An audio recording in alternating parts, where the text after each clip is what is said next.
Asparagus Creatures of the UFO by Charles Lear. In the world of ufology, some stories continue on even after they've been convincingly debunked.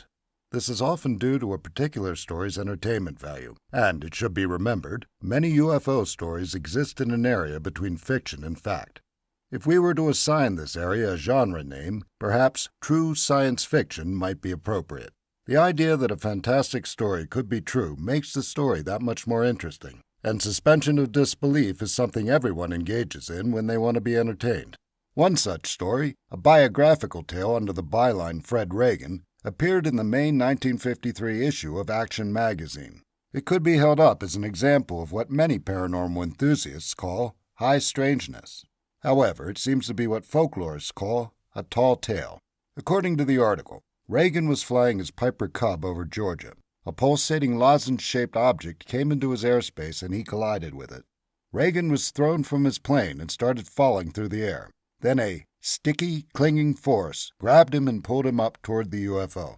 He found himself inside a dimly lit room surrounded by strange beings. They were around 3 feet tall and resembled huge stalks of metallic asparagus. He lost consciousness. When he came to, a metallic voice spoke to him through a speaker. Using broken English, the voice apologized for the collision, saying it had been an accident. It explained they were here to observe our primitive civilization and that their mission was peaceful. The voice further told him that they had examined him and found a cancerous tumor, which they adjusted. He was instructed not to talk about the incident, as no one would believe him. He then woke up in a hospital. He was told he'd been found in a farmer's field. The wreckage of his plane was nearby and had struck with such force that the engine was buried 6 feet into the ground. Reagan wasn't even scratched. The article carried the following postscript. Atlanta, May 16th. Fred Reagan, who made headlines last year when he claimed to have been a visitor aboard a flying saucer, died today in the state asylum for the insane. Cause of death was determined to be degeneration of brain tissue due to extreme atomic radiation. Authorities are unable to offer an explanation. The story turned up later in the September-October 1969 issue of Flying Saucer Review. In his article, Healing from UFOs, Gordon Creighton tells the reader that the account came to the attention of Derek Dempster, who was the editor of FSR from January 1955 to June 1956. According to Creighton, Dempster and subsequent editors failed to publish the account, no doubt because in those days it seemed altogether too preposterous and fantastic to be true. Creighton suggests that the story deserves further scrutiny. The story was taken up by Patrick Hugh and appears in his 1996 book, The Field Guide to Extraterrestrials, despite its having been debunked over 2 decades earlier. Jerome Clark includes the story in his 2003 book, Strange Skies, Pilot Encounters with UFOs, and describes its debunking. According to Clark, Canadian researcher Kirk Klemser made a search of Georgia's Vital Records Unit in 1972. He found no clipping that matched the one carried in the postscript. He also found no record of a Fred Reagan who'd been involved in an aerial collision with a UFO.